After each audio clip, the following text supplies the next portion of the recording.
Estamos en Hablamos Español, Radio Occitania.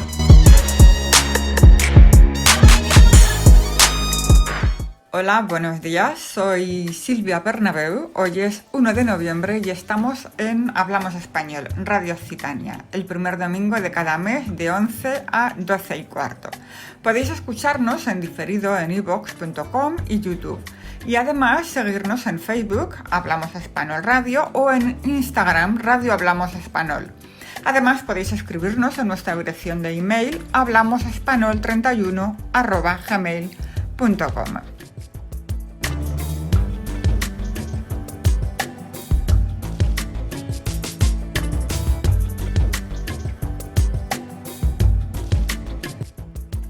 Y os voy a hacer ahora un pequeño resumen de todo lo que tenemos preparado hoy aquí para vosotros.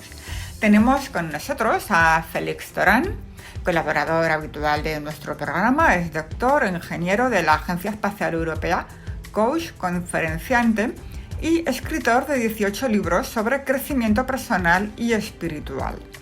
Está con nosotros también Federico Vilela para orientar y ayudar a todas las personas que vienen a Toulouse por primera vez.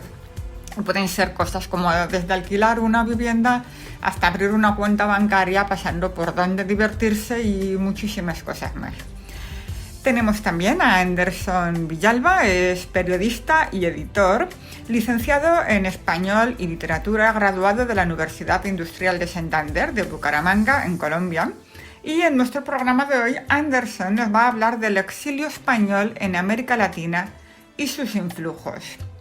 Nuestro invitado de hoy se llama Dabel Puente Oces, licenciado en Comunicación Audiovisual en la Universidad Complutense de Madrid, es madrileño, y se dedica al circo y a la magia. Es intermitente del espectáculo aquí en Francia y nos va a contar en primera persona cómo es la vida en esta profesión y sobre todo en estos tiempos de pandemia, donde este sector es uno de los más afectados. Y por supuesto no podía faltar nuestra pregunta en las redes sociales, que este mes es: si tu vida fuera un musical, ¿de quién sería la banda sonora principal?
Estamos en Hablamos Español, Radio Occitania.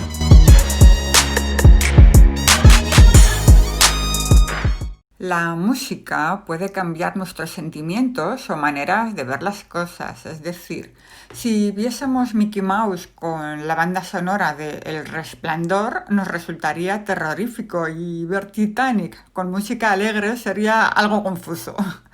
Por eso la música nos influye fácilmente y es algo que no debemos tomar a la ligera. Así, nuestra forma de percibir las cosas se puede ver fácilmente distorsionada por la música que estemos escuchando o incluso que tengamos en la cabeza en ese preciso momento. Es más, se cree que muchas empresas aprovechan esta ventaja con la música de sus tiendas para que nos resulten más atractivas. Por ejemplo, una tienda de ropa juvenil utilizará música con letra conocida y con ritmo, mientras que otra de muebles optará por música más relajada y probablemente instrumental. ¿Y qué ocurre cuando se trata de nuestra propia vida? Pues esa es la pregunta que les hemos hecho a nuestros oyentes este mes. Si tu vida fuera un musical, ¿de quién sería la banda sonora principal? Y Medicalero nos ha dicho: recorriendo con los recuerdos pasados, lo vivido y por vivir, la banda sonora de mi vida sería algo así como la de Carros de Fuego, sí, sin duda alguna. Una carrera continua por cumplir metas y objetivos, aunque objetivos aún faltan algunos, queda explicado. Sebastián González dice de Juan Gabriel: la canción Yo no nací para amar a nadie o No tengo dinero ni nada que dar. Ricardo Mata nos dice: mi vida es un peliculón, mezcla de humor, aventuras, etc. Si tengo que elegir una banda sonora, tendría que elegir entre John Williams, Ennio Morricone y Hans Zimmer. Sería una difícil elección, pero elijo a Ennio Morricone por su trayectoria con más de 500 obras y porque además falleció este verano. Un saludo, Silvia, y buena suerte con el programa. Muchas gracias, Ricardo.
Estamos en Hablamos Español, Radio Occitania.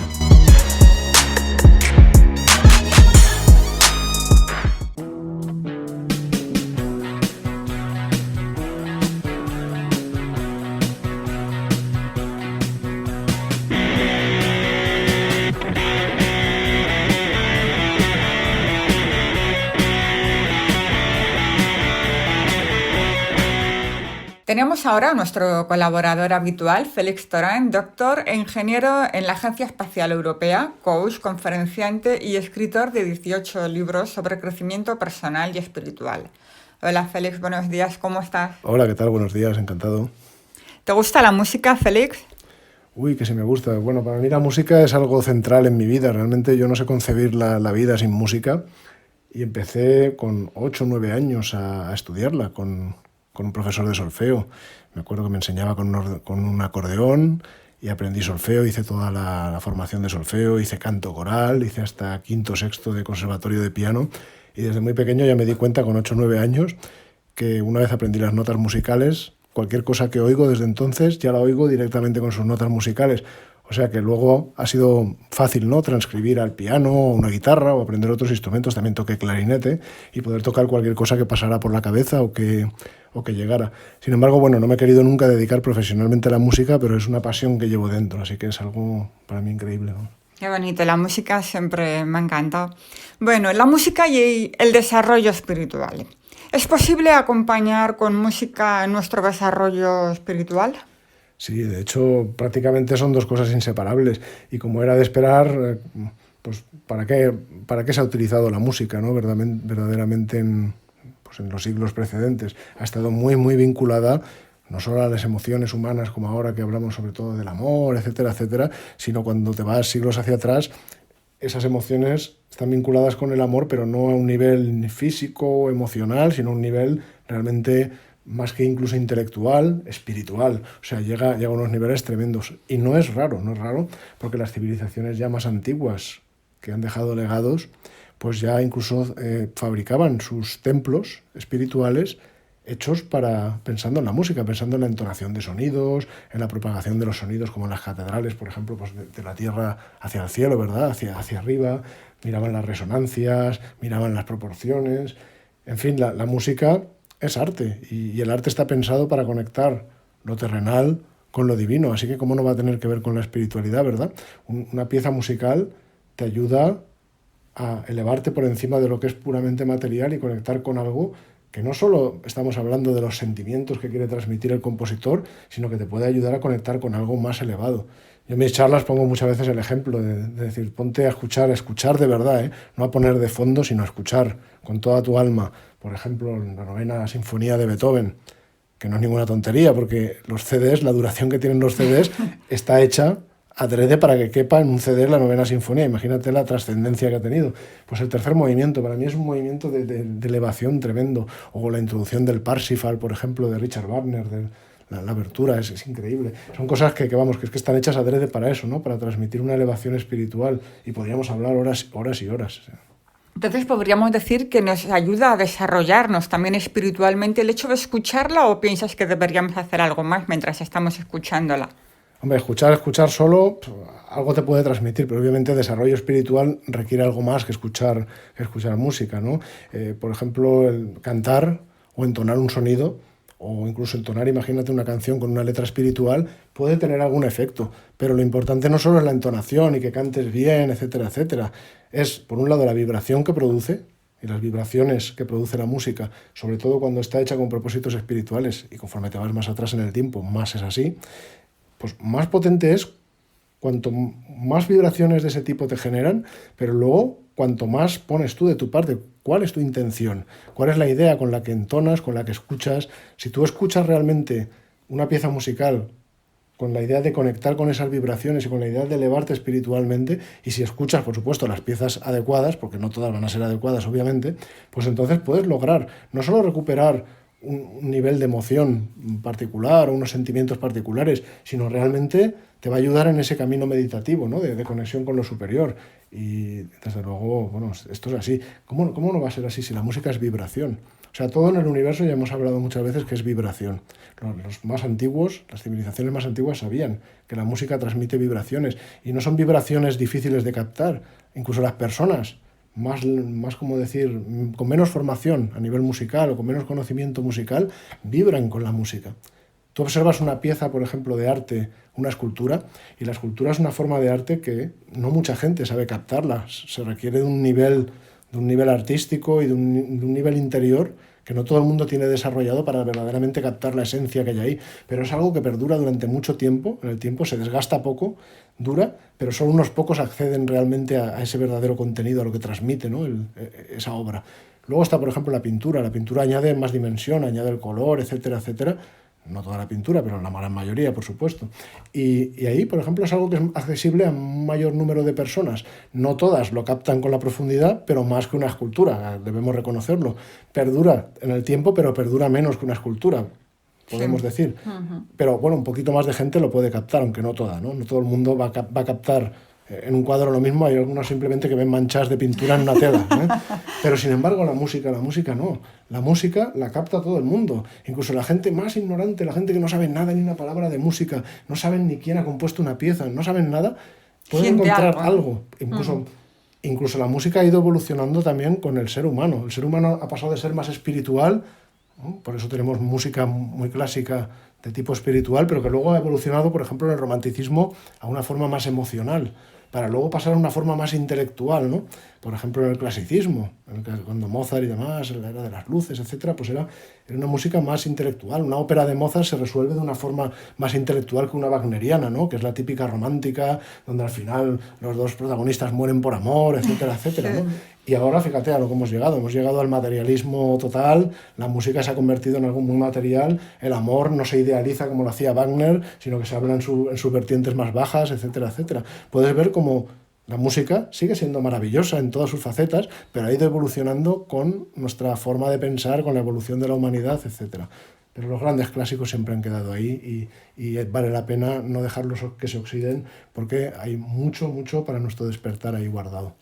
Félix, nunca dejas de sorprendernos. Ahora voy a tener que añadir en la presentación sobre tus amplios conocimientos de música. Bueno, siempre hay gente que sabe más que yo, pero yo siempre digo que yo hablo de lo que sé y sé de lo que hablo, pero nunca hablaré como un musicólogo ni nada de eso. Pero, por ejemplo, una cosa que es muy interesante es cuando escuchas una sinfonía, por ejemplo, aprender la estructura. Igual que un libro tiene una estructura, una pieza musical también la tiene, ¿no? Como está la forma sonata, por ejemplo, y otros modelos. Y si aprendes eso es como cuando aprendes a leer un libro, ¿no? Sabes cómo está dividido por sus capítulos, sabes cómo está estructurado, puedes ver capítulos, puedes ver frases, puedes ver secciones, puedes ver párrafos, y cómo todo eso se engrana y cómo incluso el compositor te consigue transmitir cosas, ¿no? Te consigue transmitir un paisaje, por ejemplo, solo con la música. Es increíble. Increíble, sí.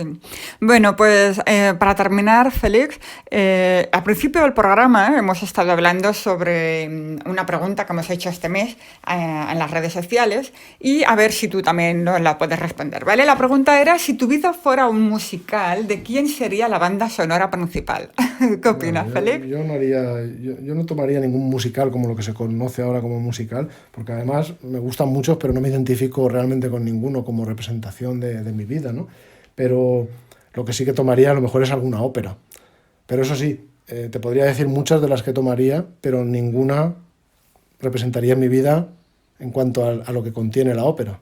Quiero decir, te podría decir el Lohengrin de Wagner, por ejemplo, el Parsifal, etcétera. Me identifico, pero no porque mi vida haya seguido el mismo curso que esas historias, sino porque todo ello ha significado mucho en mi vida y pienso que en todas las facetas de la vida, las más duras como las más agradables, como las más espirituales, como las más materiales, las que quieras, para todas hay un tema musical muy elevado que lo puede representar. Así que empezaría a tomar piezas de Verdi, como por ejemplo Nabucco, La Traviata, que es mi ópera favorita, piezas del repertorio wagneriano, tomaría muchísimas, de Tchaikovsky, por supuesto, Scriabin, de Berlioz, la sinfonía, y bueno, también tomaría de Gounod, perdón.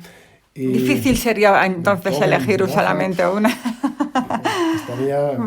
Sería difícil, sí. Vale, bueno, muchas gracias, Félix, por estar aquí con nosotros. Gracias.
Estamos en Hablamos Español, Radio Occitania.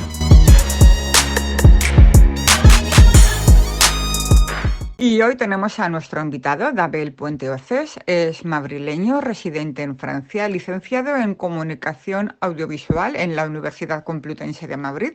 Se dedica al circo, a la magia y desde hace 5 años es intermitente del espectáculo en Francia. Para el que no sepa lo que es un intermitente, os lo voy a contar. Este término hace alusión a los artistas o técnicos del espectáculo que trabajan en empresas con contratos de corta duración. Dabel se ha especializado en la creación de espectáculos que mezclan el circo, la magia, el teatro de objetos, la narración oral y busca la emoción y la poesía. Además de crear espectáculos con su compañía, que se llama Don Dabel, como Le Fumiste, Paseando a Buster o Circo de Autor, Dabel ha participado y participa en otros proyectos de los que nos va a hablar él mismo, de eso y de muchas cosas más. Hola, Dabel. Hola, buenas, ¿qué tal? Qué gusto estar aquí por fin. Sabemos que estás ahora mismo en Madrid y puedes contarnos qué ambiente hay en las calles en estos momentos.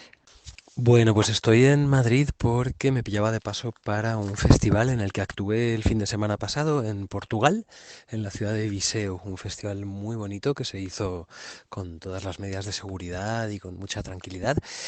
Y en Madrid, bueno, mira, está la cosa muy tranquila, la gente está bastante inquieta, pero para mí esta ciudad siempre mantiene su optimismo y dentro de lo que pasa, pues hay 22 teatros abiertos, tengo compañeros que están pudiendo trabajar y yo tengo la suerte de ser de un pueblo de la Sierra Norte, con lo cual apenas he estado en la ciudad y en mi pueblo, bueno, pues aquí en las montañas se vive todo con más tranquilidad. He comentado antes, cuando te he presentado, que ahora mismo estás representando con tu compañía la obra Le Fumiste. ¿Qué es exactamente lo que haces en esta obra? Sí, Le Fumiste es el espectáculo que tenemos en gira ahora mismo, más activo, es el más reciente, aunque tiene 3 años y medio ya. Y es un espectáculo autobiográfico en el que cuento historias de mi vida y de mi familia. Y esas historias, esas memorias están guardadas en frascos de cristal que están llenos de humo, porque todo viene de un cuento que escribí hace tiempo en el que contaba que los recuerdos están hechos de humo. Entonces yo los he guardado en frascos y los voy abriendo y comparto las historias con el público. Entonces, claro, hay algunos frascos que se convierten en personajes, con lo cual hago teatro de objetos, marionetas de cristal. Hay mucha presencia de mis abuelos, que son mi primera fuente de recuerdos, y mi abuelo trabajó en el Circo Price de Madrid, entonces eso también permite que en el espectáculo haya algunos números de circo en memoria de mi abuelo. Y ahora, bueno, en noviembre venimos para Francia, tenemos algunas representaciones en Toulouse, que siempre da gusto actuar cerca de casa, aunque bueno, yo tengo 2 casas. Además de crear espectáculos con tu compañía Don Dabel, como Le Fumiste, Paseando a Buster o Circo de Autor, has participado y participas en otros proyectos entre los que destacan Payasos sin Fronteras y el Cirque Bidón, con el que realizaste 3 giras en carromatos tirados por caballos entre Francia e Italia. Esto es espectacular, Dabel. Y debes tener la sensación de estar haciendo un viaje en el tiempo, ¿no? ¿Nos cuentas lo de los carromatos y tu experiencia en estos proyectos, por favor?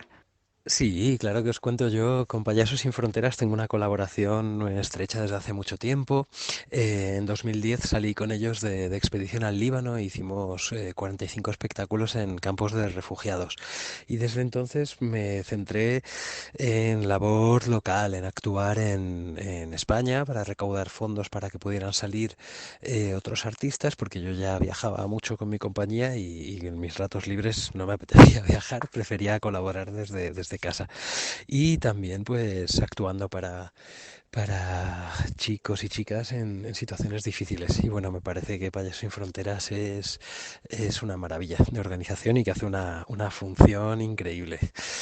Y el Cirque Bidon es un circo que tiene más de 40 años que lo crearon unos jóvenes después del mayo del 68, que no sabían hacer circo, en realidad, y que para salirse del sistema se fueron en carromato a viajar por Francia y se fueron hasta Italia, Suiza, y mantuvieron allí, pues es un espectáculo que poco a poco fueron profesionalizando y ahora sigue manteniendo ese carácter amateur en cuanto a que el espectáculo da la impresión, porque no lo es, da la impresión de ser casi improvisado y demás. Pero mantiene ese espíritu de viaje y se viajan 4 meses al año, se ensayan dos y todo viviendo en los carromatos, aunque también es verdad que como ha crecido mucho, tiene una parte motorizada, tiene algunos vehículos ahora.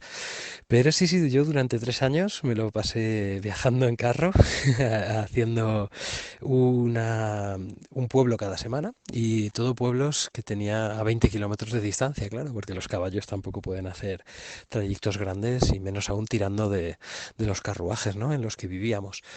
Y mira, los 2 primeros años fueron en Francia, por el centro, hicimos la Loire a Velo, fuimos casi hasta Orléans y luego el último año fue en Italia, que fue una maravilla, porque es un público mucho más ruidoso, mucho más festivo, ¿no? Entonces sí, la verdad que tengo un recuerdo muy bonito, aunque fue duro también, porque no todo es un cuento de hadas, el mundo del circo es duro, vaya.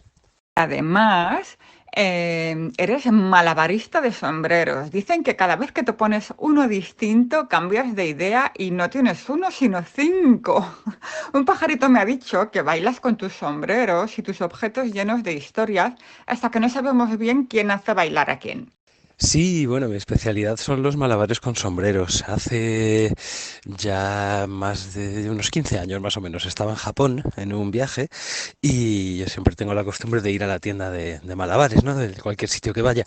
Y de repente me encontré un diseño nuevo de malabares, de sombreros para hacer malabares, que los había hecho un hombre que se llama Nils Pols, que un poco revolucionó el arte del malabar con sombreros, ¿no? Antes de él estaba cayendo un poco en desuso, ¿no? Esta práctica. Y entonces nada, empecé a jugar con los sombreros y se convirtió un poco en mi seña de identidad. Ahora sí que me he abierto más a otros lenguajes, a la magia, al teatro de texto y demás, pero durante muchos años yo he sido exclusivamente malabarista con sombreros y de sombreros.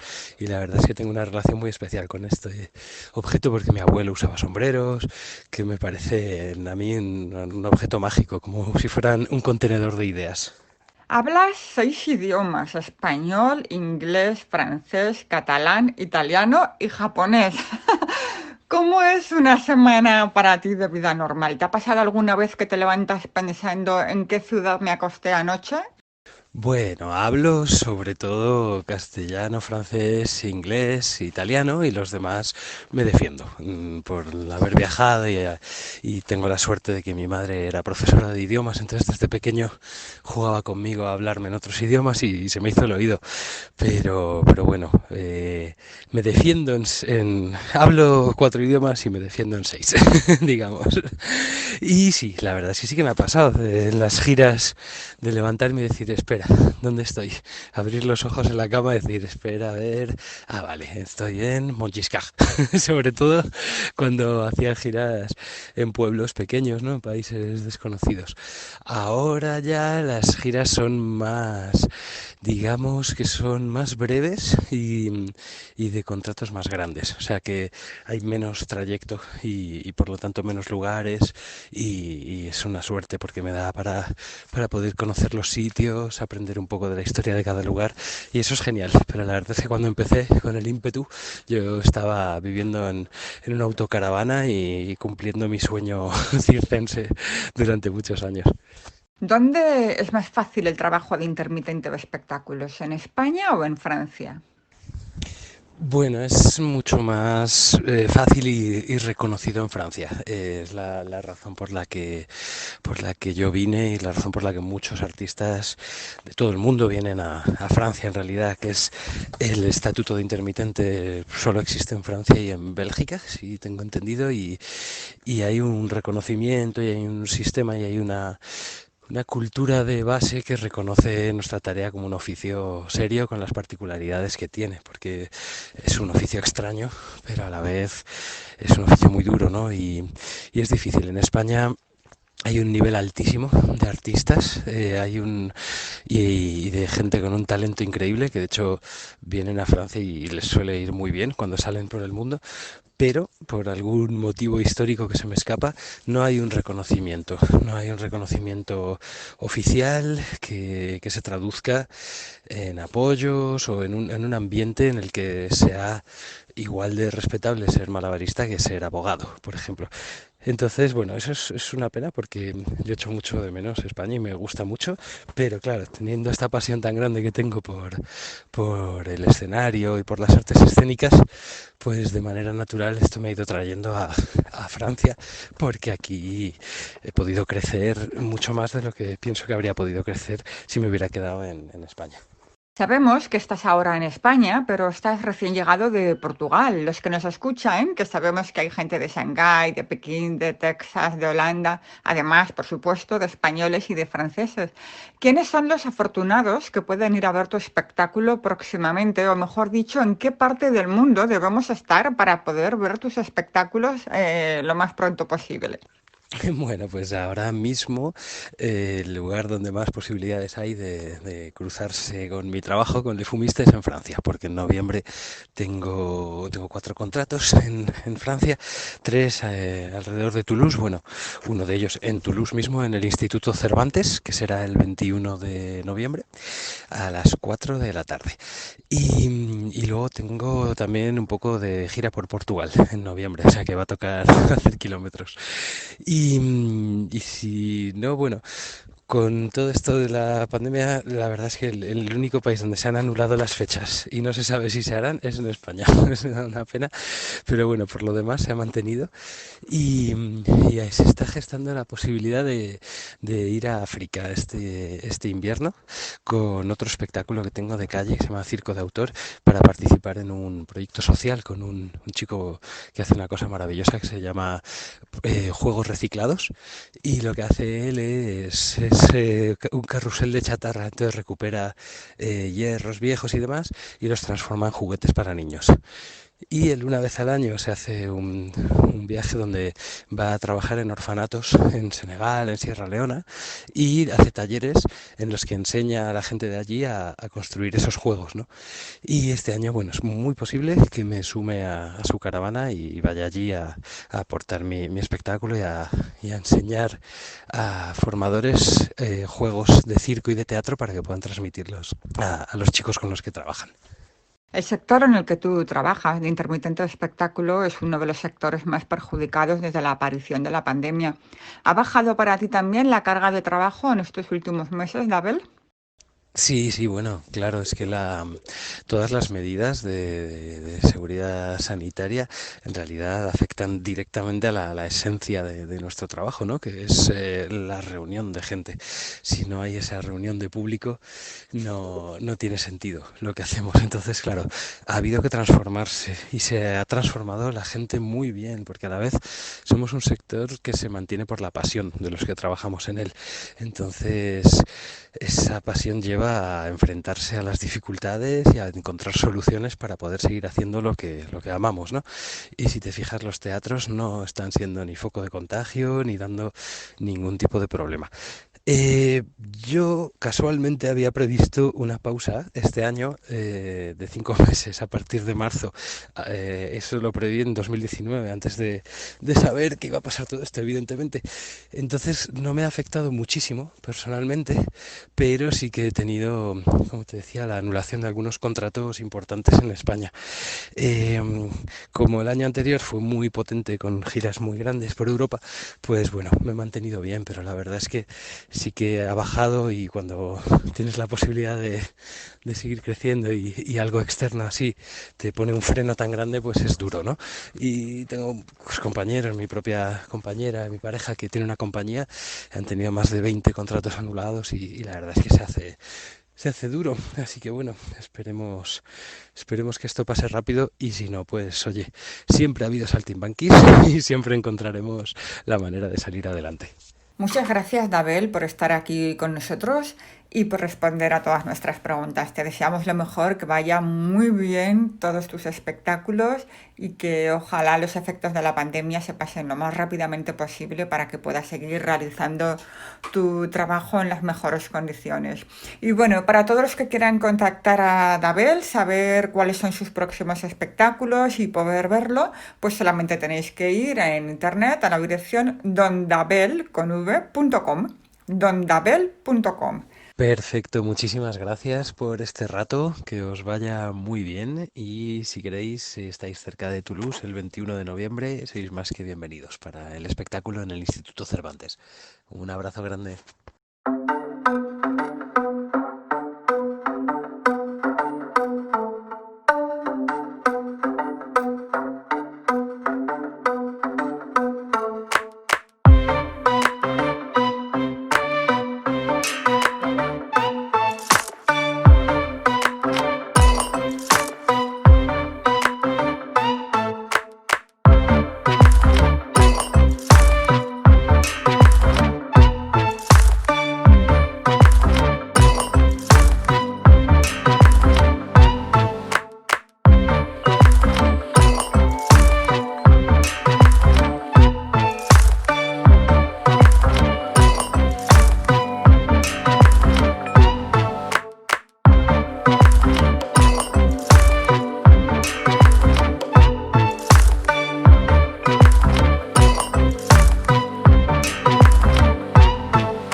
Estamos en Hablamos Español, Radio Occitania.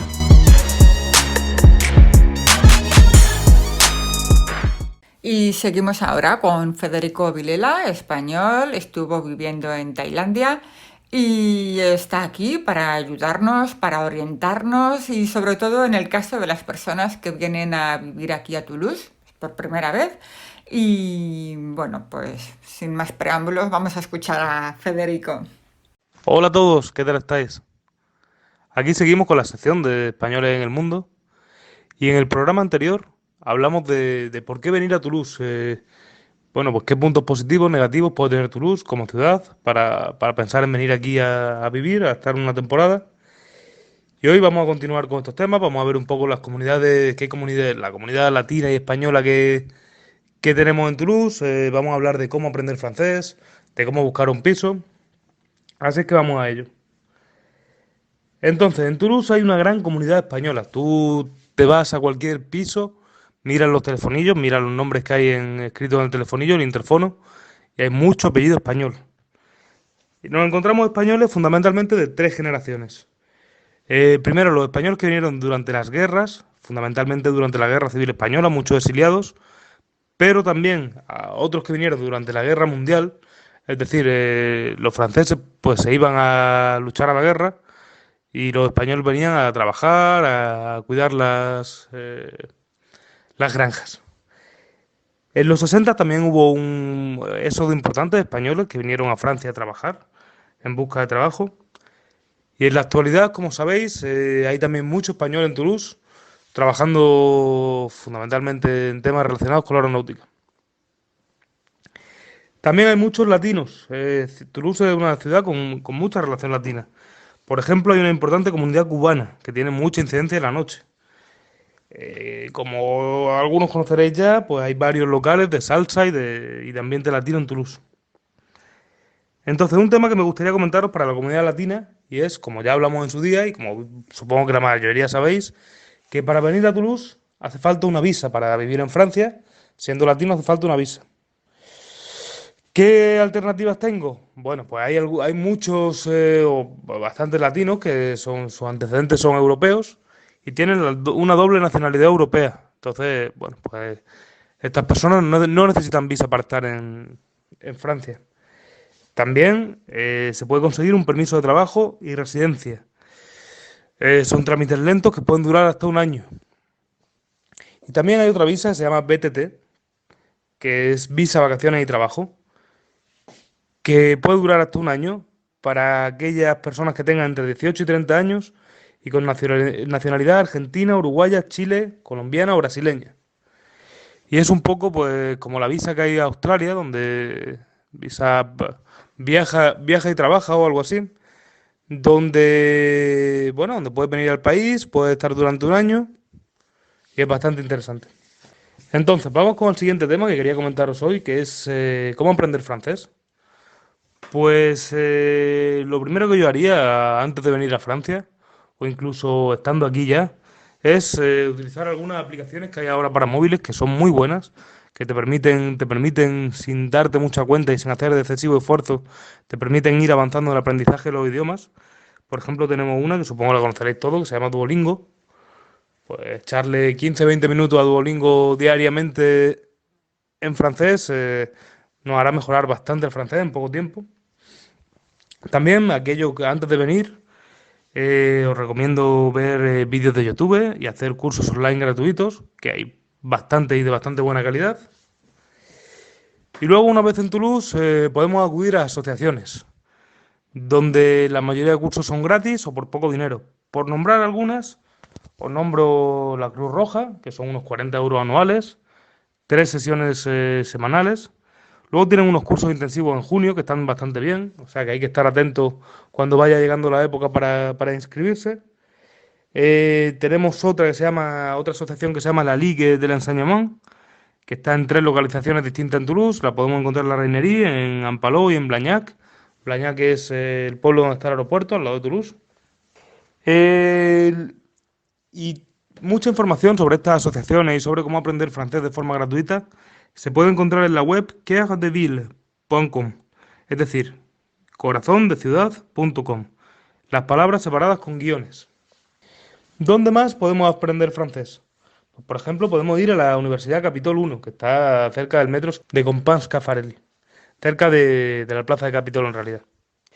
Entonces, ahí tenemos cursos de lengua francesa, 2-3 veces a la semana. Esos cursos están bien, son más caros que una asociación, es decir, no son gratuitos, hay que pagarlos, pero tampoco es un dinero excesivo. Yo no sé, yo no recuerdo bien, yo lo hice en su día y pueden ser unos 200 euros al trimestre o 100 y pico euros al trimestre, algo así.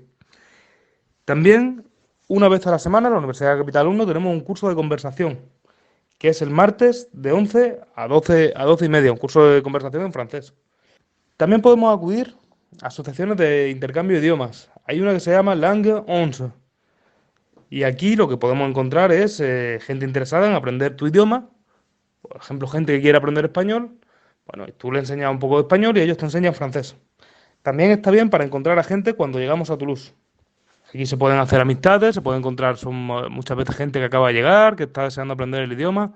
O sea, que puede estar bien para hacer amistades al principio. Hay otra, por ejemplo, que se llama mylanguageexchange.com. Y aquí directamente encuentras una web donde directamente encuentras a aquellas personas que quieran aprender un idioma. Otra que se llama Tulangue, TOU Langues, es decir, como Toulouse Langues, bueno, pues Tulangue. Y esta organiza varias actividades, tiene talleres o tiene soirées, tiene noches, donde hay intercambio de idiomas entre franceses y españoles. Se suelen hacer en un bar, o sea que el ambiente es distendido, es agradable y la verdad que está bien, yo considero que está bien ir a estos sitios. Y bueno, siempre también podemos utilizar los grupos de Facebook para encontrar gente que quiera aprender nuestro idioma. Y no solo para esto, sino para muchas más cosas. Cuando llegamos a Toulouse, pues meternos en el grupo de Facebook de españoles en Toulouse, latinos en Toulouse, argentinos en Toulouse. El que sea siempre está bien para poder buscar información, para encontrar a gente. No lo sé, para varias cosas. Es importante estar en estos grupos si tenemos alguna duda o nos pueden surgir algunas oportunidades incluso de trabajo. También a la hora de aprender idiomas, pues como es normal, tenemos organismos privados, los cuales se incrementa el precio. En Toulouse hay muchos organismos privados y de muy buena calidad. En este caso, lo que ocurre es que en el programa no podemos dar nombres de empresas privadas, por lo tanto, eso, si estáis interesado en hacer un curso con una empresa de esta, os dejo buscarlo, lo podéis buscar en la web, bastante fácil de buscar y ya os digo, hay muchos y de muy buena calidad. Y bueno, mi consejo para que aprendáis idiomas es que busquéis un piso compartido, lo que se llama en Francia una colocación. Es decir, si compartís un piso con franceses, pues vais a encontrar a gente, vais a tener amigos nuevos, los franceses en este aspecto son bastante sociables y desde luego vais a aprender el idioma de manera muy rápida. Si estás obligado a aprender un idioma, lo aprendes. Eh, en Toulouse hay muchos estudiantes, por lo que es bastante fácil encontrar y bastante gente, bastante movimiento de gente, por lo que es bastante fácil encontrar una colocación. Simplemente con poner en Google, en cualquier buscador, colocación Toulouse, ya te saldrán ahí bastantes posibilidades que podéis ir viendo. Vale, y entonces vamos a hablar de cómo alquilar un piso en Toulouse. Bueno, pues como digo, tenemos dos posibilidades en Toulouse fundamentales. Irnos a una colocación, que es un piso compartido, o alquilar un piso, una casa completa. Una colocación, así por tener un orden de idea, nos puede costar entre 200 y 400 euros. Pues depende de con cuánta gente compartamos, depende de lo grande que sea el espacio que tengamos, depende de la zona. Y un piso casa completa, pues entre 400 y 800. 400 un estudio pequeñito, 800, bueno, pues algo un poco más grande, un poco más céntrico. Luego, si queremos ya una buena casa y tal, pues se puede subir mucho, todo lo que queramos. Y uno de los temas que nos encontramos a la hora de alquilar un piso o a la hora de alquilar una casa es que necesitamos hacer un contrato. En Francia, como ya comentamos, el papeleo es bastante arduo, bastante tedioso. Y para hacer ese contrato necesitamos lo que se llama un garant, una garantía. Es algo así como un aval. Es decir, necesitamos tener a alguien a alguien en Francia, normalmente, con un salario suficiente para que pueda responder por nosotros si no pagamos o si ocasionamos algún desperfecto en el piso. Eso, pues, para los extranjeros es bastante complicado. Y tenemos algunas soluciones. Si eres estudiante, tienes varias posibilidades, más o menos fáciles. Eso, como os digo, se busca en la web, lo pones en cualquier buscador y pones Garant para piso en Toulouse o algo así, y te saldrán las posibilidades que hay. Si no eres estudiante, fundamentalmente tienes dos. Una se llama FSL, que es Fond de Solidarité au Logement, que es el Fondo de Solidaridad para el Alquiler. Y otra que se llama Loca-PAS. Loca, como loca, PASS. Otra posibilidad es, también, si encontramos una colocación, es hacerlo sin garán. Es decir, si compartimos piso con tres personas más, esas tres personas son las que tienen el contrato y tú entras ahí, por ejemplo, en la cuarta habitación o en la cuarta persona del piso, pues no tendría el contrato. Y bueno, es ilegal, es un poco problemático, pero si no encontramos solución, se puede hacer. También hay lo que se llama una sublocación, es decir, alguien que tenga un contrato de una casa o de un piso, nosotros le alquilamos a esa persona la habitación o lo que sea.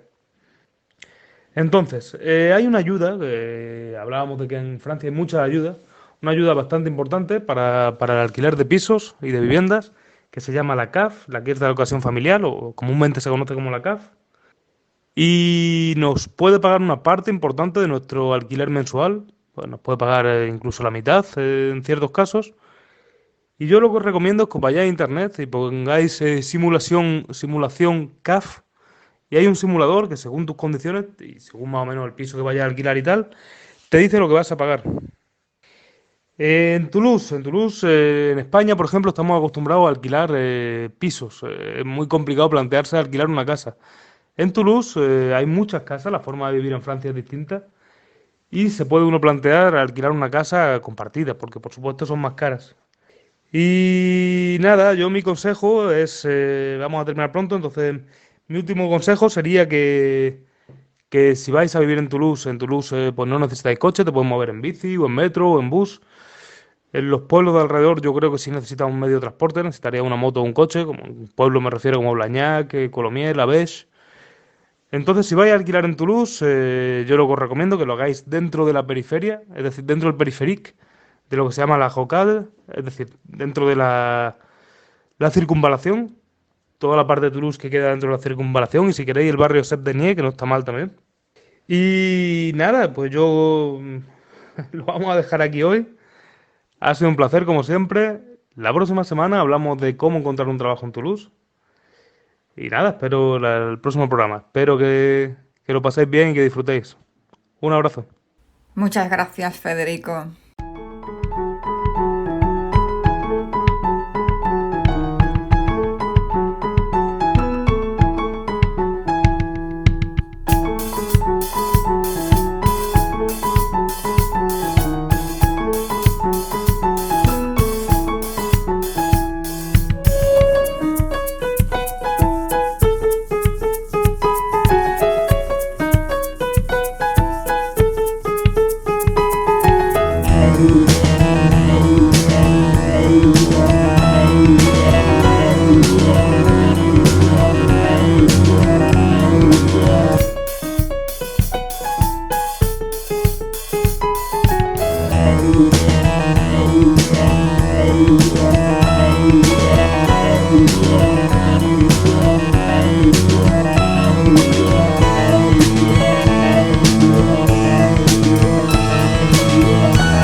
Estamos en Hablamos Español, Radio Occitania.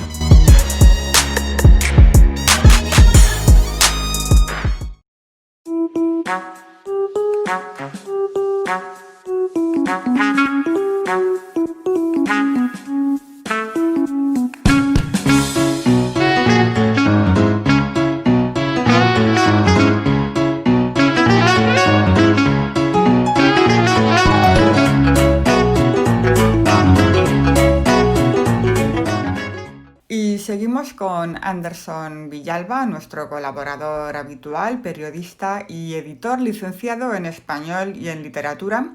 Ha trabajado como editor junior y corrector freelance para casas como Planeta y Random House en Colombia.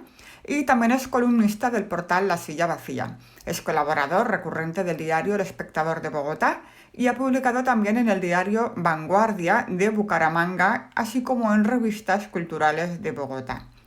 Hoy nos va a hablar del exilio español en México. Hola, Anderson.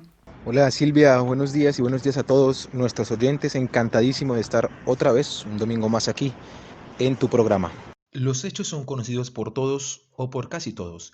Desde la Primera Guerra Mundial, Europa no había conocido un desangre tan atroz como el de la Guerra Civil Española, que comenzó el 17 de julio de 1936, cuando los generales Emilio Mola y Francisco Franco se sublevaron con el fin de derrocar a la república elegida e instaurada democráticamente. Los esfuerzos iniciales de los rebeldes nacionalistas por instigar revueltas militares en toda España solo se lograron parcialmente.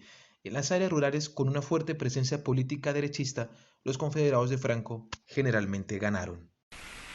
Un Estado totalitario armonizará en España el funcionamiento de todas las capacidades y energías del país, en el que dentro de la unidad nacional el trabajo, estimado como el más ineludible de los deberes, será el único exponente de la voluntad popular. Pronto asumieron rápidamente el poder político e instauraron la ley marcial, con lo que el franquismo tomaría las riendas del país desde 1939, cuando la guerra finalizó, hasta 1975, año en el que el caudillo Francisco Franco murió, con lo que se iniciaba una difícil y compleja transición a la democracia.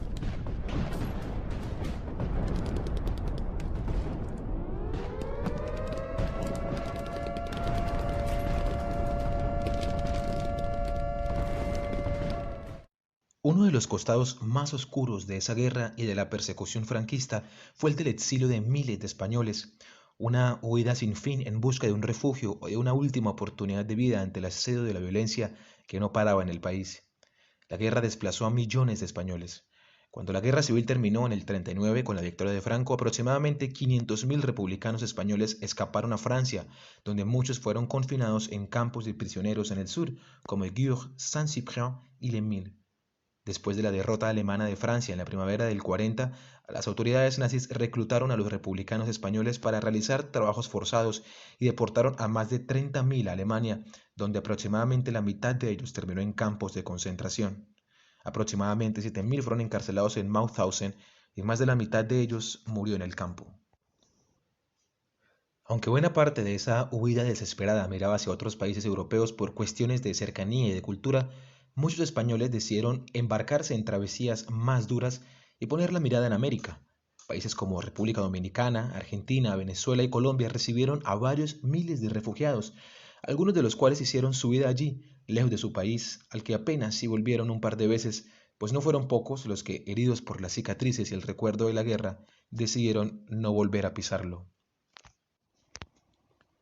Pero fue México el país que recibió en mayores cantidades a los nostálgicos refugiados españoles. La lista de exiliados españoles que fueron recibidos por México durante el gobierno de Lázaro Cárdenas entre el 34 y el 40 es descomunal. Huían, ya dije, de la guerra civil y del azote del franquismo, y también de las perversas condiciones de acogida en Francia. Los gobiernos de la República Mexicana y Española habían preparado el asilo para un gran número de españoles. El 13 de junio de 1939 desembarcó en Veracruz el barco Sinaya. Comenzaba así una relación azarosa motivada por el dolor que, sin embargo, florecería con el tiempo y establecería un legado que todavía hoy, más de 80 años después, sigue vigente y pleno de vitalidad. Como dato curioso, muchos recuerdan el nacimiento del boletín Sinaya, diario de la primera expedición de republicanos españoles a México, un periódico artesanal diseñado sobre la marcha del barco que se convirtió en el medio de comunicación principal entre los pasajeros gracias a las secciones Lo que pasa a bordo, que daba las últimas noticias del clima, efemérides y biografías de algunos de los viajeros, y Lo que pasa en el mundo, con noticias recibidas que llegaban vía radiotelégrafo. Además del Sinaya, otros barcos como el Mexique, el Ipanema, el Orinoco, el Flandre o el Nyasa fueron fletados hasta 1942, barcos en los que llegaron unos 25.000 españoles a México, un país que sumaba entonces menos de 20 millones de habitantes. Dicen los que saben que semejante diáspora fue sobre todo un flujo de conocimiento y de cerebros fugados, pues cerca del 25% de la migración española conformaba lo que luego llamaron una inmigración intelectual o de élite. Pero también llegaban trabajadores, familias enteras de todas las clases, profesiones e ideologías. En esta historia surge un nombre fundamental, el de Daniel Cosío Villegas, un economista, sociólogo, historiador y politólogo mexicano que pronto entendió la necesidad de acoger a los miles de migrantes españoles que huirían del horror del franquismo, pues sabía que así se enriquecería la vida cultural y económica de su país. Es un nombre fundamental no solo por su iniciativa, sino porque después, y de la mano de varios españoles, fundaría editoriales de prestigio como el Fondo de Cultura Económica o el Colegio de México, una de las universidades más respaldadas en el campo de las humanidades de América Latina, y que en su momento nació justamente con el nombre de la Casa de España en México. Así fue como, poco a poco, los refugiados españoles poblaron las aulas, las facultades y los centros culturales y de estudio en México, además de ser parte activa de la fuerza económica y laboral de un país que apenas estaba sacudiendo los últimos coletazos de la revolución. Los programas y currículos de la Universidad Nacional Autónoma de México o el Instituto Politécnico Nacional, por mencionar dos casos paradigmáticos, se reforzaron y se pusieron a la par del acontecer intelectual y científico europeo, gracias al refuerzo que significaron los apoyos y los aportes de los republicanos españoles. Instalados con sus propios recursos y una filosofía pedagógica crítica, los republicanos españoles fundaron escuelas como el Instituto Luis Vives, el Colegio Madrid y la Academia Hispano-Mexicana. El exilio español enriqueció al continente con la llegada de pensadores y filósofos como María Zambrano, poetas como Leo Felipe, Luis Cernuda y Juan Rejano, y narradores como Francisco Ayala y Max Aub. También llegaron Luis Buñuel, nada menos, Rodolfo Halfter, Remedios Varo y Roberto Fernández Balbuena, famoso porque, junto con Sánchez Cantón, Alberti, Renao y Ceferino Colinas, salvó los tesoros del Museo del Prado y transportó sus colecciones a Ginebra, todavía con la amenaza de los bombardeos aéreos en el aire, en un convoy formado por más de 30 inmensos camiones, como lo recuerda Eduardo Mateo Gambarte en su famoso Diccionario del Exilio Español en México.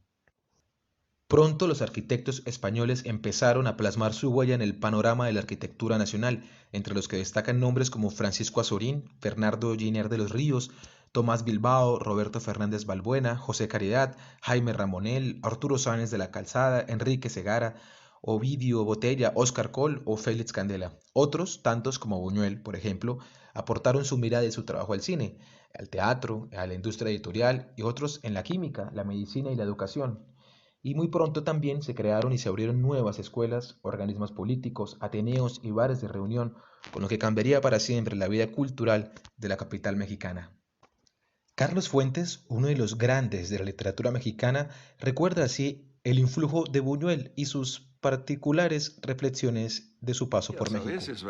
Buñuel nunca se incorporó realmente a la cultura mexicana, siempre la vio como algo extraño. Por algo vivía en una casa con un muro coronado de vidrios y decía, no, esto es para que no entren los ladrones. No se acercaba demasiado a la vida política de México, a la cultura mexicana. Él seguía aportando su gran bagaje europeo y español sobre todo. Y sin embargo hizo el mejor cine mexicano, sin duda alguna. Cuando uno piensa en Los Olvidados, es universal, pero es un barrio de México. El Ángel Exterminador podría pasar en cualquier lado del mundo, pero solo podría pasar en México por la manera como hablan y se visten y se mueven los personajes. Él no les decía, vístanse bien, póngase bien el frac, ¿verdad? Les decía, no, que hagan lo que quieran, que se vistan como ellos creen que debe vestirse un burgués rico que sale de la ópera y va a una cena. De manera que hay una crítica de la burguesía mexicana sumamente fina. El impulso español además fue crucial para robustecer el sistema académico mexicano y sus avances en el nivel universitario. Gracias al exilio español surgieron, además del Colegio de México y el Fondo de Cultura Económica, otras entidades académicas mexicanas como el Instituto Nacional de Antropología e Historia y la Escuela Nacional de Antropología. Un recorrido por las aulas y edificios de la monumental UNAM da varias claves, pues no son pocos los nombres españoles instalados en placas y lugares de estudio e investigación. El anexo de la Facultad de Filosofía y Letras, por ejemplo, tiene el nombre del filósofo Adolfo Sánchez Vázquez.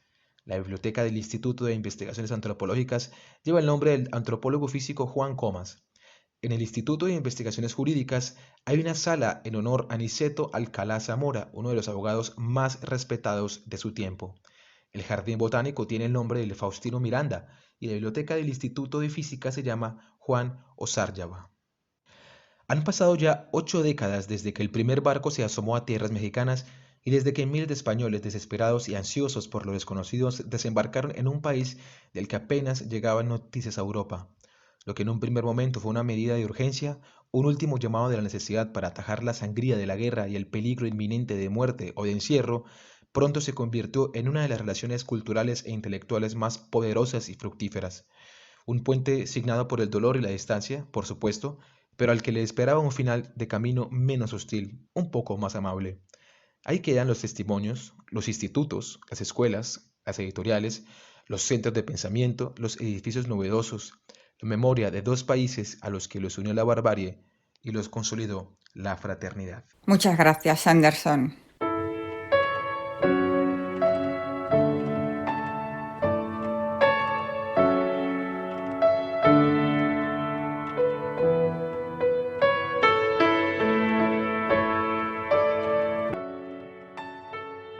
Podéis dejarnos vuestras preguntas en hablamosespanol31@gmail.com.